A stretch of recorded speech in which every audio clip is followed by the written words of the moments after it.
اسلام بتانے کی بات کریں تو یہاں سب سے بڑے غلط فہمیاں دور کرنا پڑیں گی مجھے اور آپ کو، کتنی پھیل چکی ہے ہمارے بارے میں. کیسے دور کریں گے بتاؤ؟ کوئی نظم نہیں، کوئی سسٹم نہیں ہمارے پاس، لوگ نہیں جو یہ کام کرے، لوگوں کو پتا نہیں آپ کے بارے میں. آپ اگر بڑے بڑے آفیسرز کے ساتھ بیٹھیں گے تو ہماری جس کو کہتے ہیں نا آگے کیا ہوگا ہمارے ساتھ تو طے کرتے ہیں. میں تبدیل کی بات نہیں کر رہا ہوں، لیکن عام دنیا کی جو پالیسیز اور پلانس ہوتے ہیں وہ پریشان ہے کہ یار یہ کون سی قوم ہے کہ کیا آ رہا ہے عمل اختیار کریں تو یہ کرو بولے تو ڈر کی بات کی وہ کرو بولے تو چالے بولتے یہ کرو بولتے یہودی عیسائی بولتے وہ کرو بولے تو لڑنے آ جاتے، فلاں کرو بولے تو یہ ہوتا. ان سے آدھار کو کچھ لینا جاؤ تو سمجھتے کہ ہماری نیشنلٹی ہر جگہ کی کون سی قوم ہے بھائی. کوئی چیز کو آگے نہیں بڑھتے آپ کے وہاں، کوئی اسکیم نہیں لیتے، کوئی پالیسی نہیں لیتے، کسی چیز میں پارٹ نہیں لیتے. کیسی قوم کا اچھی ہوا ہے؟ ہم نے نیشن کے اندر حصہ ان کو پتا ہی نہیں آپ کے میرے بارے میں، کون بتائیں گے؟ آپ کو بتائیں گے. تو میں یہ نہیں کہہ رہا ہوں کہ آپ کو کچھ الگ سے کام کرنا، میں کہہ رہا ہوں میں ہوں اور میرے اطراف میں میرے 2 بھائی رہتے ہیں جو نان مسلم ہے، میرے دادا نے وطن ہے، میں ان سے ڈسکشن کروں گا. بس اتنا ہی کافی ہے، سب اتنا ہی کرو بس کافی ہے.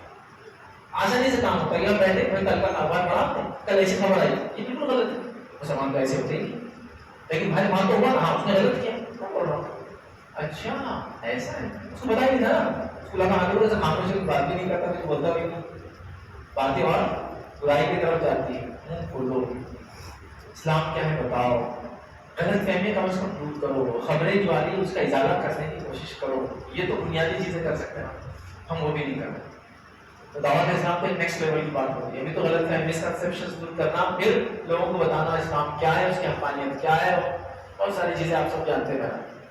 سب سے پہلا کام دور حاضر میں کرنے والا ہے لوگوں کو اسلام کے بارے میں بتایا جائے. ٹھیک، پہلا کام. دوسرا کام کیا کرنا ہے اس کے بعد؟ دوسرا کام یہ کرنا ہے اہمیت کے اعتبار سے اصلاح معاشرہ کے پروگرامس کرنا ہے. جس کا ایک پارٹ یہ بھی ہے، لیکن دعوت کی بات نہیں ہوگی، اصلاح معاشرہ دونوں ایک ساتھ ہونا ہے.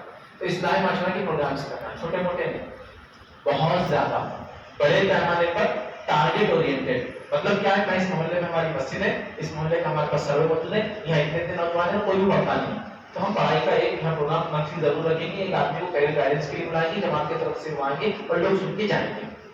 یہ ہوگا. ہمارے محلے میں اتنے بچے اور نشے کے عادی ہو رہے ہیں، ہم لوگ کیا کریں گے، نشے کا پروگرام کم از کم 3 مہینے میں ضرور رکھیں گے. اور جو نشے کے عادی ہیں ان کو چھڑانے کے لیے کچھ علاج کا ایک ترتیب رکھیں. ہمارے محلے کے اندر لوگ بدعت و خرافات زیادہ کریں تو ہم لوگوں کو بلائیں گے، بدعت و خرافات کیا ہوتی بتائیں لگائیں گے، سنت کیا ہے، اتباع سنت کیا ہے بتانے لگائیں.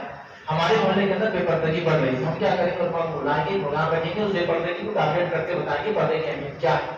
ہمارے علاقے میں فضول خرچی بہت زیادہ ہو رہی ہے، شادیوں کے نام پہ، فلاں کے نام پہ، چلے اور چٹیوں کے نام پہ. ہمیں پروگرام رکھیں گے اور معذرت آئیں گے، پروگرام رکھ کے بتائیں گے یہ سب چیزیں غلط ہے، دیکھو سنت پہ آؤ، صحیح جگہ خرچ کرو، عقیدہ کرو، سب سے پہلے جو سنت ثابت ہے. اور اگر شادی ہے تو اس کو شادی کرنے کو سولی میں کچھ لوگوں کو بلا لو اپنے رشتہ داروں کو، اس کا اچھی جگہ ختم ہوگا. یہ طریقہ ہے. تو اصلاح معاشرہ ٹارگیٹ اورینٹڈ والا، جنرل نہیں ہوگا، جنرلائز نہیں ہوگا، بہت اسپیسیفک ہوگا. حالات کیسے ہیں، ضرورت کیا ہے، اسی میں پروگرام. حالات کیسے ہے، ضرورت نہیں، پروگرام ایسا. یہ کرنا پڑے گا. اگر ہم نے ایسا نہیں کیا تو یوتھ جو نوجوان ہوتے ہیں ان کے ذہن میں بات آتی ہے کہ لوگ ہمارے بارے میں سمجھ نہیں پا رہے تو ہم ان سے چاہتے ہیں، نتیجے میں پھر وہ دور ہونا چالو ہو جاتے ہیں چیزوں سے. ابتدا میں ساتھ ہوتے ہیں، بعد میں دور ہو جاتے ہیں. کیوں؟ اس لیے کہ وہ دیکھتے ہیں ہماری بات نہیں ہوئی، ہماری سوچ والی بات نہیں ہوئی، ہم کو سمجھ کی کوئی بات نہیں کر رہا ہم سے، لوگ اپنی اپنی بات کرتے چلیں اس. تو لہٰذا ایسے ٹارگیٹ اورینٹڈ پروگرام ہمارے پاس ہوں گے. مسلمانوں کی جتنی جماعتیں، جتنے تنظیمیں، جتنے ادارے، جتنے اسکول، جتنے کالج، سب یہ کام کریں گے.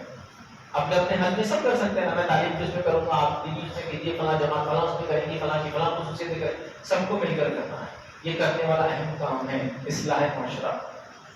افراد کی اصلاح، گھروں کی اصلاح ایک الگ ٹاپک ہے، لیکن اصلاح معاشرہ کی بڑے بڑے عنوانات رکھے جائیں گے. پھر اس کے بعد گھروں کی اصلاح کے عنوانات ہوں گے، پھر افراد کی اصلاح، یا الٹا بھی لیجیے، افراد کی اصلاح ہوگی، اصلاح معاشرہ کے پروگرام، پھر گھروں کی اصلاح ہوگی، پھر معاشرے کی اصلاح، جو بھی ہے. لیکن اصلاحی پروگرامس، اس کی بڑی اہمیت ہے، اس کی بڑی افادیت ہے. میں ایسے کئی لوگوں کو جانتا ہوں کہ جو ایسے پروگرامس میں آتے ہیں اور چند باتیں ان کو سمجھ میں آتی ہیں، پوری باتیں ہو سکتا ہے چند، اور ان کی زندگی تبدیل کرنے کا ایک ذریعہ بنتا ہے. کہ میں رمضان آیا تھا، میں ایک پروگرام میں گیا، ایک سامنے بہت اچھا اجتماع اٹھا، اجتماع خطبہ تھا، میں نے سنا اور میری زندگی بدل گئی. پھر وہ سب تبدیلیاں شروع ہو گئی، پھر وہ بولتا بھی رہتا پوری زندگی میں مسجد گیا تھا جمعہ میں، جب سے میری زندگی بدل گئی. تو اسلام ہونا کہیں نہ کہیں آپ بڑے فائدے، بہت فائدے ہیں پروگرام سے. تو ان پروگرام کو کیا جائے، ٹارگیٹ کر کے کیا جائے، حالات حاضرہ کو دیکھتے ہوئے کیا جائے، حالات کی برائیوں کو دیکھتے ہوئے کی جائے، اور سارے جو مسائل جدید جو خلیج چل رہے ہیں ان کو ٹیکل کرنے کے لیے ایسے پروگرام بے حد ضروری ہے. یہ دوسرا اہم کام ہے جو مجھے اور آپ کو جو ہے کرنا یاد رکھیے، اور نوجوانوں کو اس کے اندر حصہ لینا ہے اور ان کو اس کے اندر بڑھ چڑھ کے پارٹ لینا ہے. تیسرا اہم کام یاد رکھیے جو کرنا ہے ہم پہ اگر وہ ہے تعلیمی بیداری. اب قرآن سنت کی بات تو آگے نہ، دعوت اور اسلام دونوں میں نے وہ کور کر دیا، لیکن میں تعلیم بیداری سے کیا بولنا چاہ رہا ہوں. تعلیم بیداری سے مراد یہ ہے کہ ہم مسلمانوں کو تعلیم میں آگے بڑھانے کی کوشش کریں. کیوں کیوں دنیا میں تعلیم، فن، ہنر، صلاحیت جو بھی آپ بولیں، کیوں؟ وہ اس لیے کہ اللہ تعالیٰ نے جو ذریعے دنیا میں بنائے ہیں چیزوں کو حاصل کرنے کے ذریعے ہوتے ہیں. جیسا کہ آپ نوکری پڑھتے ہیں، پھر نوکری کرتے ہیں، نوکری ذریعہ بنتی ہے آپ کے لیے انکم کا، پھر وہ انکم سے حلال روزی کھاتے ہیں، تو ذریعہ ہے نا. ایسی دنیا ہمارے پاس ذریعے سے چلتے ہیں. تو اللہ تعالیٰ نے جو ذریعہ بنایا ایک ذریعہ، جس ذریعے کو اگر امت مسلمہ اپنا لے تو یہ جہالت سے نکل کر یا اندھیروں سے نکل کر اجالے کی طرف جا سکتی ہے، یہ پستی سے نکل عروج کی طرف جا سکتی ہے، یہ غریبی سے نکل مالداری کی طرف جا سکتی ہے. وہ ایک واحد ذریعہ جو اللہ تعالیٰ نے جو آپ دیا وہ علم ہے، تعلیم. یہ اللہ کی طرف سے دیا ہوا ذریعہ. نبی اکرم صلی اللہ علیہ وسلم آخری نبی، اور آپ کا معجزہ کیا ہے؟ کیا ہے آپ کا معجزہ؟ قرآن. قرآن مطلب کیا ہے؟ کتاب. کتاب ایک معجزہ اس امت کے لیے جو دیا گیا، اور یہ امت کتابوں سے دور ہے، تو قرآن سے بھی دور ہے اور دیگر سے بھی دور ہے. تو گزارش کروں گا تعلیم کے میدان میں آپ آگے بڑھو. جس طرح سے ہمارے اسلاف اس میدان میں آگے تھے وہ کبھی پیچھے نہیں تھے. یاد رکھیے سے اقرأ باسم ربک الذی خلق قرآن کی پہلی آیت آئی، اور اس دور سے لے کر آج تک ہر نافع علم مسلمانوں نے حاصل کیا، اللہ کا نام لیا اور اس میں آگے بڑھ گئے. اور یہ 7ویں صدی سے لے کر تو 16ویں صدی تک کا یہ نمونہ آپ دیکھیے، تاریخ اٹھا لیجیے. جب یورپ کا ڈارک ایج تھا، ہمارا مسلمانوں کا، عربز کا سب سے برائٹسٹ ایج چل رہا تھا. دا گولڈن ایج بولتے ہیں اس کے بعد. تاریخ کا یہ سنہرا دور ہے جس کو انہوں ڈارک ایج کہا، کہ یورپ میں وہ اندھکار تھا، ڈارکنس تھا ہمارے لیے. کیسے ہوا یہ؟ قرآن و سنت کی تعلیم کا نتیجہ تھا، اس کا بار پروڈکٹ تھا کہ مسلمان دنیا میں پیچھے نہیں تھے. کوئی بھی مسلمان دنیا میں پیچھے نہیں رہ سکتا اگر وہ دین کو سمجھتا ہے. پیار، کیونکہ اس کا دین اس کو دنیا میں سیکھنا سکھا دیتا ہے، یہ اس کا حصہ ہے. ہو سکتا ہے تو دنیا داری سیکھنے سے دین میں آگے نہ بڑھے، لیکن دیندار آدمی دنیا میں پیچھے نہیں ہو سکتا، اس کی مزاج میں نہیں رہتا. یہ سمجھیے اس چیز کو. اور ہمارے دین نے کو تعلیم میں پیچھے بھی نہیں کیا. لیکن کتنے افسوس کی بات ہے آپ کو پتا ہے، سچر کمیٹی کی ایک رپورٹ بنی تھی جو نیشنل لیول کی رپورٹ تھی. ان کا ٹائم نہیں، میں رپورٹس نام کمیٹیز کا نام لیکن مختصر کہہ رہا ہوں، آپ کو دیکھنا تو میرے لیکچرز آلریڈی ایجوکیشن پہ اس کو دیکھیں. تو سچر کمیٹی کی ایک رپورٹ بنی تھی. رپورٹ بتاتی ہے کہ مسلمان بچے جو ہے صرف 10% بچے ہیں جو 10th پاس کرتے ہیں آبادی کا کل 10%، باقی سب ڈراپ آؤٹس. آپ حیدرآباد میں تو ایسا نہیں دکھتا، بڑے شہروں میں کچھ علاقوں میں ایسا ہو سکتا نہیں دکھے. ہم امت مسلمہ کی بات کریں پورے انڈیا کی، 10% بچے پڑھتے ہیں، 10%، 10 سے 11 12 بچے. گریجویشن لیول میں 5 سے 6% بچے جاتے ہیں، مطلب 12ویں سے آگے تو وہ بھی نہیں جا رہے ہیں، مطلب 10 بھی پورے نہیں جاتے ہیں. 5 سے 6%، جو کہ پرسنٹیج ہمارا بدھسٹ یا دلتوں سے بھی 1% کم ہے. وہ لوگ 6% پڑھتے ہیں، ہم ان سے بھی کم 1%. آبادی میں جبکہ وہ کم ہے، بہت یاد رکھیے. دلت پچھڑے ہوئے لوگ تھے بیچارے، پسماندہ لوگ تھے، لیکن آگے بڑھ گئے. اس کے بعد پوسٹ گریجویشن تک 3% سے 2%، 3% بچے پڑھتے ہیں، اور ریسرچ ورک میں 1% سے کم ہے. یہ پی ایس سیز جو ہوتے ہیں آپ کے اسٹیٹ کے ایگزامینیشن ہوتے ہیں، اس میں 1% سے کم ہے، جس کے تھرو آپ کے ڈپٹی کلیکٹرز اور پی آئیز رینکنگ کے آفیسر آتے ہیں. ایف پی ایس سی میں نیشنل لیول کا ایگزامینیشن تھا، اس کے اندر بھی 1% سے کم ہے، جس کے تھرو جو ہے آپ کے کمشنرز اور کلیکٹرز آتے ہیں، تو اس میں 1% سے کم. پولیس فورس میں 2% سے کم. ہو سکتا ہے تلنگانہ میں 5% ریزرویشن ہے تو ایک الگ معاملہ ہوگا، لیکن دوسرے اسٹیٹ میں نہیں ہے ریزرویشن، تو لہٰذا 2% سے کم. ملٹری کے اندر 2% سے کم. آبادی کے اعتبار سے 15%. یہ گورنمنٹ کے حساب سے، نان گورنمنٹ باڈیز کے اعتبار سے 20 سے 22%. این جی اوز کے مطابق 20 سے 22% مسلم آبادی ہے، اور گورنمنٹ کے مطابق 13.2%. تو 13% بھی نہیں ہے تو کہیں 13% بچے اگر پڑھ لیتے پوسٹ گریجویشن ریسرچ ورک تو بولتے چلو آبادی کا تناسب پڑھ رہا ہے. آبادی ہے 13، مطلب آبادی 13% ہے، اور ہمارے کلیکٹر 13% نہیں ہے ہمارے پاس، 1% بھی نہیں ہے. مطلب 1% بھی کلیکٹرز انڈیا میں مسلمان نہیں ہیں، جتنے بھی ان کی تعداد کلیکٹرز کی تقریباً 600 ڈسٹرکٹس ہیں انڈیا میں. تو کیا ہونا بتائیے ملک کا حال؟ آپ کے فیصلے کون لینے والا ہے؟ ان کو پتا بھی نہیں چلے گا آپ کی سوچ کیا ہے، سمجھ کیا ہے، مسائل کیا ہے، کیونکہ وہ آپ کی کمیونٹی سے نکلے ہی نہیں ہیں. تعلیمی بیداری لانا ہے، تعلیمی بیداری، ایجوکیشنل ڈیولپمنٹ. اگر آپ بولے میں تعلیم یافتہ ہوں تو جس علاقے سے آپ بلانگ کرتے ہیں، اگر حیدرآباد آئے وہاں تعلیم بیداری ہے کہ وہاں کام کرو. یہ ضروری ہے. اللہ نے جو ذریعہ بنایا دنیا کے اندر، آج کل تو یہ بڑا اہم ذریعہ ہے. رسک ہے کمانے وانے کے لیے، لگتا ہے کہ ڈگری چاہیے پھر انکم، مگر اکثر لوگ ایسے ہوتے ہیں. اور کاشتکاری وغیرہ تو شہروں میں ہوتی، کھیتی باڑی تو آپ کرتے نہیں. تو اس بات کو یاد رکھیں، ایجوکیشن میں آگے بڑھنا. جو مائیں، جو عورتیں میری بات کو سن رہی ہیں آپ موجود ہیں، جو خواتین میری بات کو سن رہی ہیں، میں خواتین سے گزارش کروں گا اپنے نونہالوں کو بچپن سے ان کو یہ سب سوچ دے میں یہ بات کیوں کہہ رہا ہوں کہ بچے ماں کا خواب ہوتے ہیں، خواب ماں جو خواب دیتی ہے نا بچہ وہ بنتا ہے. باپ کی سوچ سے میں نے نہیں دیکھا بچوں کو زیادہ بھی بنتے ہیں، لیکن جب ماں کا خواب ہوتا ہے بچے دیکھیے بچے ہوتے ہیں. کیونکہ باپ کیا ہوتا ہے حلال روزی کی مشقت میں چور چور ہو جاتے ہیں کبھی، اور آپ کے شہر عزیز میں تو اکثر وہ باہر ہی چلے جاتے ہیں، تو وہ بیچارہ تو ہے بھی نہیں ابھی یہاں.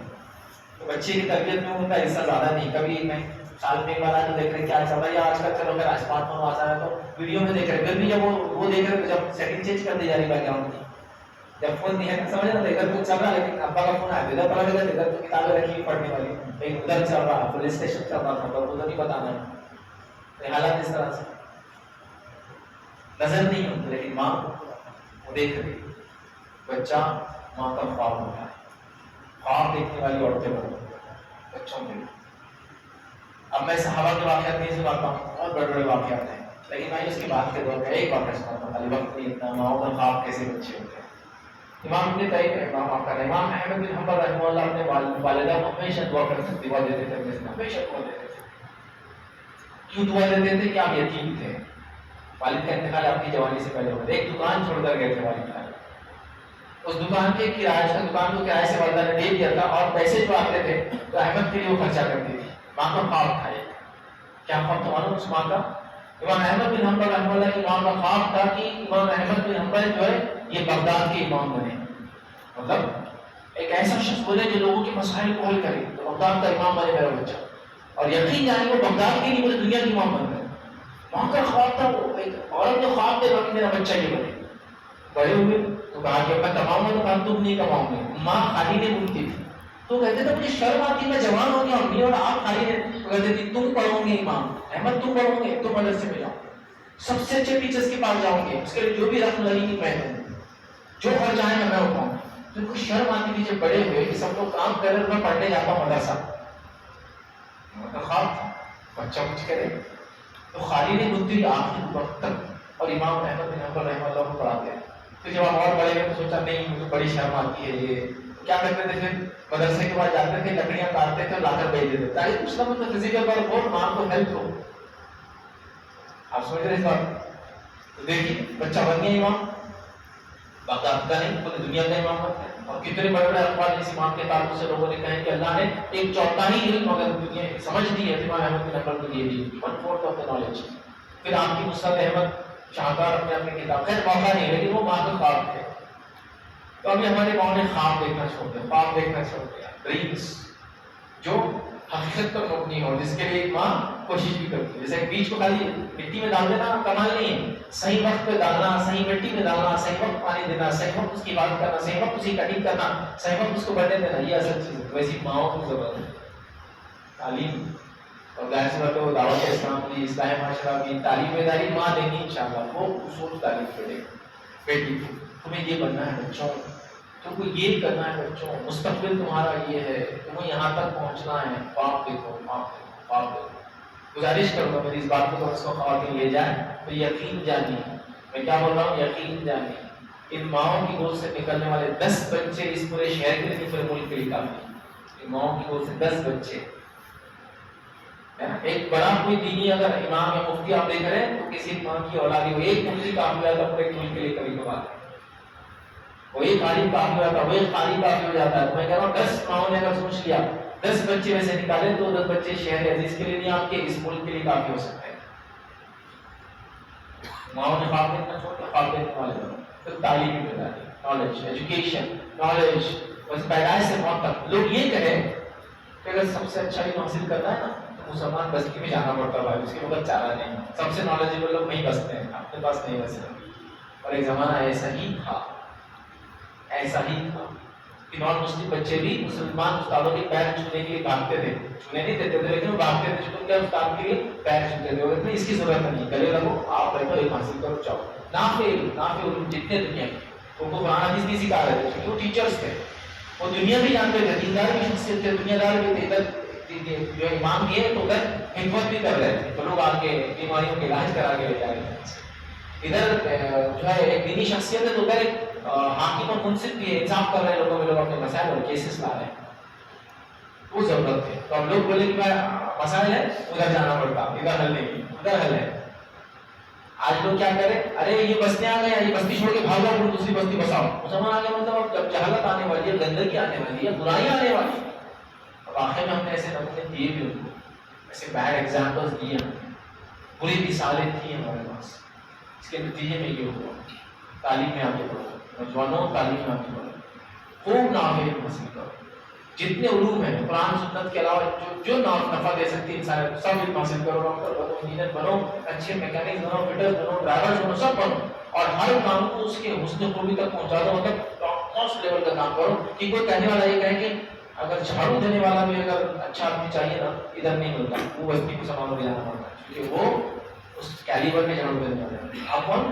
ہمارے پاس اپنی یہاں قدر، لیکن مہاراشٹر میں خاندان ہوتا ہے جو جھاڑو دینے والا ہوتا ہے، اور سنار اس خاندان کے علاوہ کسی اور کو جھاڑو دینے کے لیے نہیں رکھتے اپنے پاس. سنار کیونکہ کیا ہوتا ہے، سونے والا کام ہوتا ہے، چیزیں گر سکتی وغیرہ، ان کو اتنا اعتماد ہوتا ہے لوگوں کے اوپر کہ کبھی چوری نہیں کریں گے، اور اتنا پرفیکٹ جھاڑو دیں گے، صفائی کریں گے، کوئی چیز گمے گی نہیں. ایک خاندان ہوتا ہے تھوڑا، جنہیں انہیں کو رکھا ہے، دوسروں کو نہیں رکھا جاتا. اس کی دوسری مثال کو حفاظت کے لیے کس کو رکھنا پسند کرتے ہیں آپ لوگ؟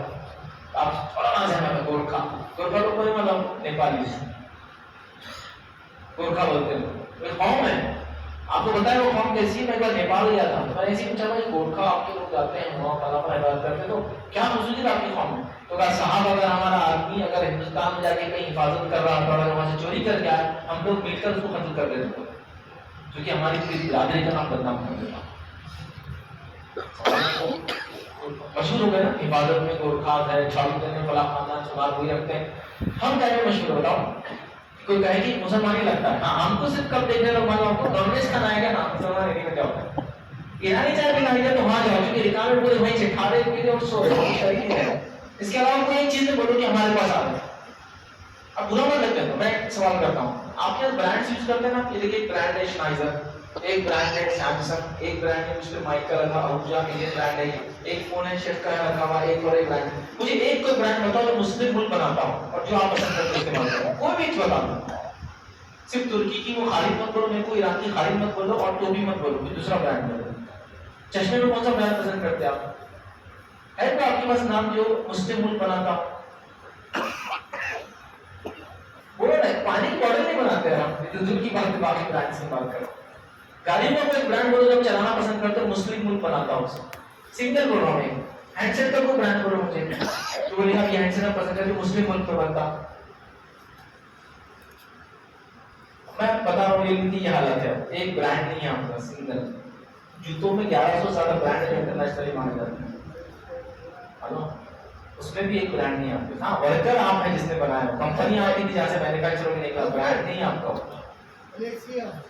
ملیشیا ہے بول سکتے ہیں ایک لیول کو، لیکن ملیشیا کا بھی کیا ہے، خود کا کوئی پروڈکٹ نہیں جس کو ہم کہیں گے ملیشین ہینڈ سیٹ ہے جو ہم یوز کرنا پسند کریں گے. وہ چاہتا برانڈ کیا ہوتا ہے؟ مینوفیکچرنگ ایک چیز ہے، برانڈ یہ ہے کہ جو لیبل لگ کر آتا ہے. نہیں ہے واپس کہ کوئی برانڈ کا لیبل لگے اللہ ماشاء اللہ ایک الگ چیز ہے. لیکن وہ گھڑیوں میں تو موجود نہیں، اس میں نہیں، اس میں آپ دیکھیں کہ تعلیم نہیں ہونے کے، ریسرچ نہیں ہونے کے نتیجے میں یہ حال ہے. صرف 2 ہی ملک کے باہر، ایک ملک کا نام لے لیا، اس میں 2 ہی ملک ہے جس کو آپ کہہ سکتے ہیں کہ کچھ تو بھی یوروپین اسٹینڈرڈ کے قریب قریب پہنچتے ہیں. ملیشیا دوسرا ترکی. اگر ان کی مینوفیکچرنگ گڈس اسٹینڈرڈ تو یوروپین اسٹینڈرڈز کہلاتے ہیں، اس لیول کے ہوتے ہیں ملک. باقی تو کوئی بھی کیوں ہوا ایسا؟ ارے وہ سب چھوڑو، ایسا تو مسلم ملک بتاؤ جس کا روپیہ جو آپ نے جیب میں رکھنا پسند کرتے ہو. آپ کو لگتا ہے ڈالرز، آپ کو لگتا ہے پاؤنڈز، آپ کو لگتا ہے اسٹرلنگ پاؤنڈز، آپ کو لگتا ہے سب دوسرے ہی واپس ہو گئے. کوئی بھی دینار ہے، کوئی بھی دینار ہر جگہ ایکسیپٹیبل نہیں ہے. حیدرآباد میں تو دکان میں نہیں چلے گا، لیکن ڈالر 1 روپیہ لے کے چلو کوئی بھی لے لے گا. $1 کرنسی کی ایکسیپٹیبلٹی نہیں ہے اگر اس کا ویلیو ہے آپ کے پاس، کیونکہ برانڈ نہیں ہے اس کے پیچھے. برانڈنگ کسی کو بولتے ہیں چیز کتنی بھی اچھی ہو جب تک لیبل نہیں لگی بکتی نہیں ہے. ہم اور برانڈ جو لگاتا ہے وہ کریم ہے، وہ کھاتا ہے، چیز مین اس کو ملتا ہے. جیسا میں کپڑا بنا رہا ہوں، یہ صدری میری کمپنی بنی، لیکن برانڈ کسی اور نے بنا کے بیچا تو کسی برانڈ سے بکا. تو جب میں نے بنا کے تو 20 روپے میں بن کے گئی، اس نے بیچا تو 100 روپے میں بیچا، 80 اس نے لیا، مجھے صرف 20 ملا. اور 20 میں میری پوری وہ سب محنت تو سب ہے، تو اس کا 10-20 مجھے ملا. برانڈ اس کو بولتے ہیں، اس کے نام سے چیزیں بکتی ہیں.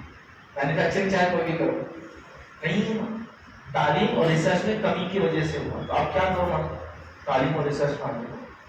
جب دین میں آگے بڑھو گے نا تو اس میں بھی انشاءاللہ آگے بڑھو، کبھی پیچھے نہیں رہو. جیسے دین میں آگے بڑھو، قرآن سنت وغیرہ کرتے رہو، دنیا میں بھی انشاءاللہ بالکل تم آگے بڑھو گے. پھر وہ ایک زمانہ لوٹ کر آئے جب لوگ نام لیں گے آپ. وہ کرنے کے لیے ہم کو بہت کوشش کریں. چوتھا کام جو ہم کو کرنا ہے، اہم کام دینا ہے اور انشاءاللہ جلدی ختم کر دیں.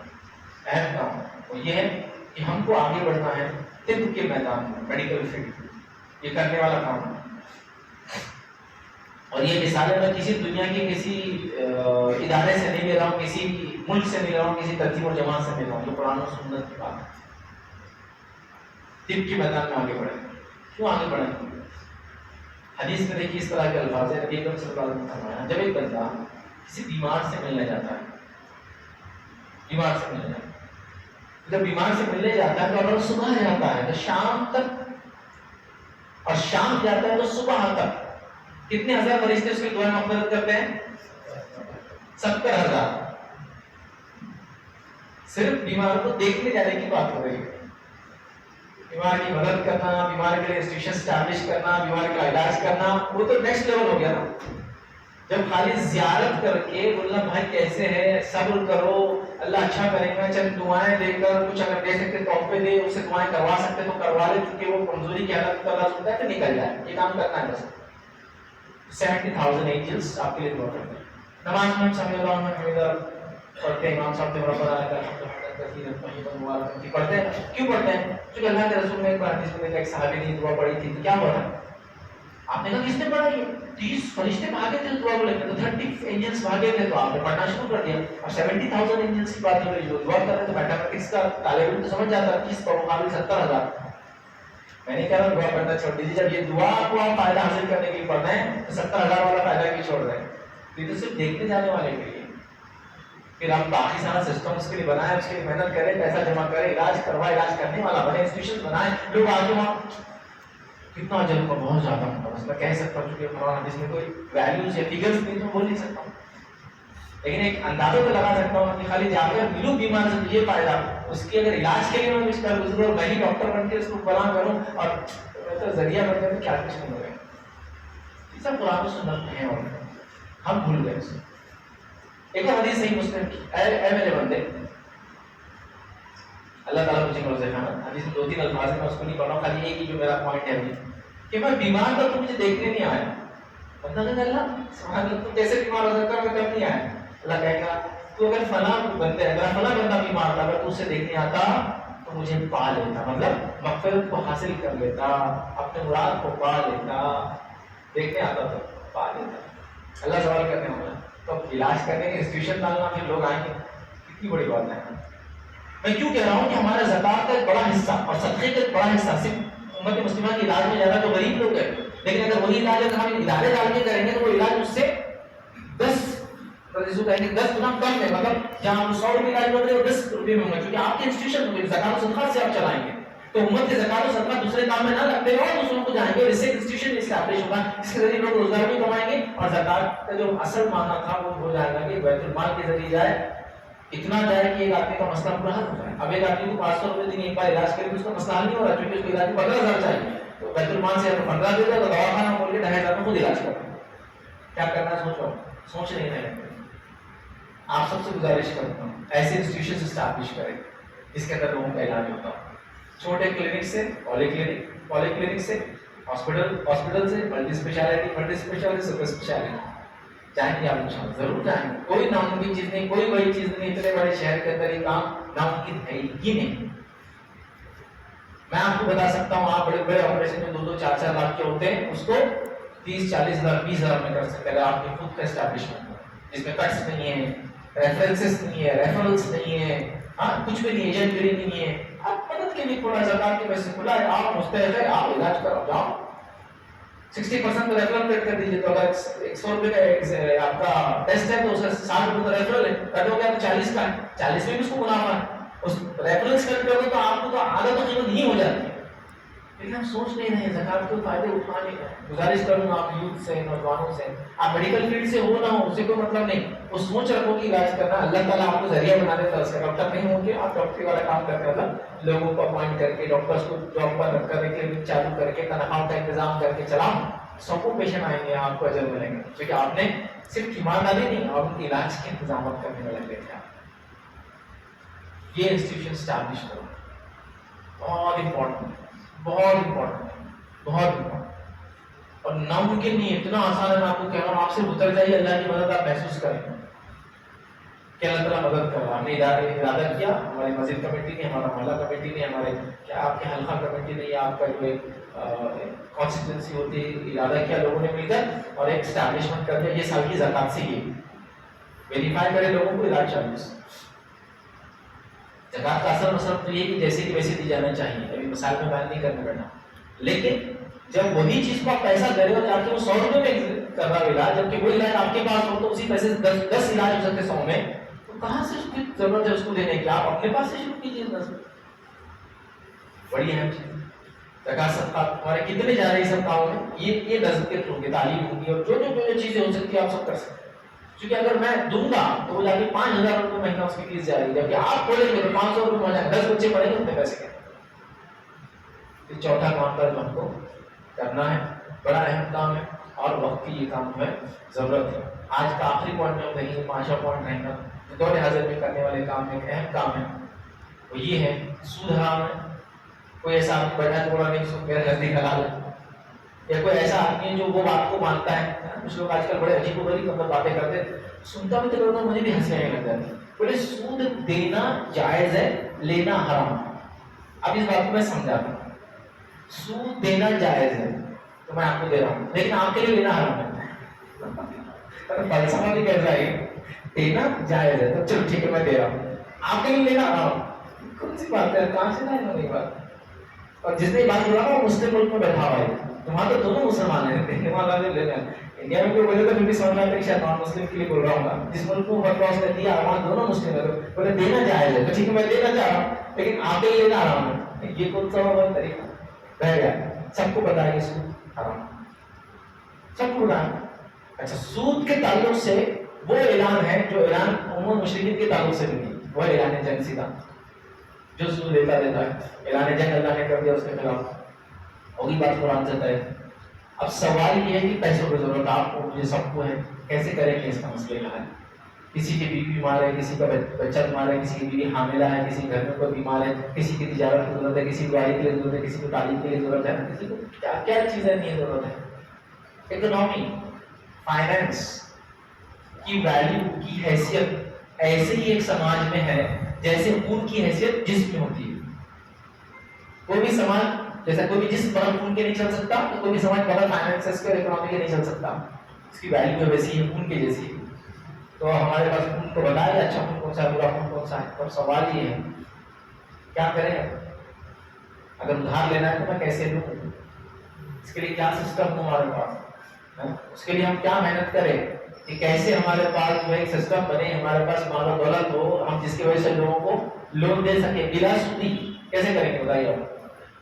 کوئی سسٹم نہیں۔ سود حرام ہے سب ماننا ہے، حتیٰ کہ مسلمانوں کی فرقے جن کو کہا جاتا ہے وہ بھی مانتے ہیں کہ سود حرام ہے، میرے نزدیک جائز تو کسی بھی لیول پر نہیں ہے، مجبوراً وہ جواز وغیرہ نکالتے ہیں، لیکن حلال وہ نہیں بول سکتا جہاں تک میں جانتا ہوں، کسی نے بھی نہیں دیا یہ۔ تو اب بتاؤ آپ کیسے کریں گے؟ آپ کیا اس کے لیے آپ کے پاس حل ہے؟ کیا اس کے لیے آپ نے میں نے سوچا ہے؟ ابھی حالات کیا ہے ہم لوگوں کی میں آپ کو بتا رہا ہوں، فیکٹ چاہیے۔ میں دکان کے سامنے کھڑا ہوں کھانے کے اوپر، اس پہ حلال کا ٹیگ نہیں لگا ہوا ہے، کھاؤں کیا نہیں کھاؤں، حلال لکھا ہوا نہیں، وہ ہرے کلر میں ہے، حلال کا ایک پرٹیکولر ٹیگ ہے، لیکن ہم کوئی بھی لکھ دیتا ہے، حالانکہ برانڈ ہے، حلال ایک آرگنائزیشن پہلے تو حلال ہوتا ہے، بولے کھانا حلال ہے کیا؟ اچھی بات ہے، یہ تو اچھی بات ہے، بالکل برا نہیں کہنا، لیکن کبھی یہ نہیں سوچا جیب کا پیسہ حلال ہے کیا؟ جو کھا رہا ہے اس کو حلال ہے کیا سوچ رہا ہے، جو کمائی میں نہیں سوچتا ہے کہ حلال آئے گا، وہ کیسی بھی چلتا ہے، لیکن خرچ تو حلال ہی ہونا ہے۔ میں یقیناً نہیں کر رہا ہوں حرام کرو حرام خرچ کرو، میں کہہ رہا ہوں جب یہ سوچ ہے ماشاءاللہ کہ حلال کھانا ہے تو یہ بھی سوچو کہ حلال ہی کمانا، تو کیوں نہیں وہ سوچ آ رہی کہ ہمارا تو اگر سود مل گیا تو چیزیں کوئی نظام ہی خراب ہو جا رہا، کیا کیا ہم نے اس کے لیے؟ کیا سسٹم ہونا چاہیے ہمارے پاس؟ کیا ہم یہ بولنا چاہ رہے ہیں کہ نعوذ باللہ مسلمانوں کے پاس جس کے پاس سود حرام ہے اور ان کے پاس تقریباً 1200 سال تک دنیا میں حکومت کی ہے، کیا ان کے پاس کوئی سسٹم نظام نہیں تھا سسٹم چلانے کا؟ کیا وہ دنیا میں جس کو کہتے ہیں قدیم زمانے کے بارٹر سسٹم پہ دنیا چلاتے رہے؟ اتنے بڑے بڑے حکومتیں ممالک پہ کی تو کیا بارٹر چلا؟ تو یہ لے لے تو تیرا مجھے دے دے تو یہ ہو گیا، تمہارا ایک فون لو میرا ایک فون لو ہو گیا، میرا ایک جوتا دو تمہارا ایک جوتا دو ہو گیا، بارٹر ہوتا کیسے چلا اکنامی؟ بتاؤ نا۔ کہاں ہے وہ سسٹم؟ نہیں موجود. کیا ہمارے پاس نہیں؟ میں آپ کو ایک واقعہ سناتا ہوں. ہمارے جاننے والے تھے، بہت مشہور شخص ہے. جب پارلیمنٹ بنتی ہے تعلق شہر سے، پارلیمنٹ بنتی ہے تو پارلیمنٹ میں اکنامک ایسی چلتی ہے، اس کا ایک لیکچر ہر بار ہوتا ہے کہ پارلیمنٹ بننے کے بعد. ٹھیک ہے، بڑی شخصیت ہے، انل موکل نام ہے، ارتھ کرانتی فاؤنڈیشن بول کے ان کی آرگنائزیشن. آپ دیکھیں آن لائن وہ آئیں گے. کسی نے مجھے ایسا بتایا تھا کہ مجھے کنفرم نہیں ہے کہ انہوں نے مشورہ دیا تھا ہمارے پی ایم صاحب کو نوٹ بندی کرو گے. بڑی لیول کی شخصیت ہے، یہ اکنامی پہ کام کرتے ہیں. اور ایک بار ہم نے جو بلا سودی بینکاری کیسی ہوتی ہے اس پہ ایک سیمینار رکھا. 4 بجے یہ صاحب کو سیمینار میں آ گئے. آج سے تقریباً 15 سال پہلے کی بات تھا. 4 بجے آ گئے. 8 بجے ہوگا. مجھے وہ آدمی سے ملنا جو ایکسپیکٹ کرنے والا ہے. کون صاحب کو کہ نان مسلم آئے، کافی ایجڈ ہے. میں نے مل گیا جا کے، میں تو تقریباً 15 سال پہلے اور ینگ تھا. جا کے ملا، سر کیا بات ہے آپ آئے؟ میں صاحب کون دینے والا ہے یہ بلا انٹرسٹ فری؟ تو میں نے کہا کھولا ہے. بولے میں آپ کو میرا ایکسپیرینس دیتا ہوں. میں نے کئی زمانہ اسٹڈی کیا، 30 ایئر اسٹڈی کیا کہ بغیر سود کی اکنامی کیسے چل سکتی ہے. ان کا ریسرچ ورک ہی ہوتا. حتیٰ کہ میں نے کرسچینٹی کو پورا پڑھ لیا، جوڈائزم کو پڑھ لیا. یہودیوں کو تو میں نے جب پڑھا تو دیکھا تو سود میں لگتا تھا، پوری دنیا کو برباد کیا. عیسائیت کو پڑھا تو 17ویں صدی میں پوپ نے 2% کی اجازت دے دی سود کی، پھر 4% کی 18 سے 19 صدی میں جتنا لینا ہے وہ بھی غلط ہو. لیکن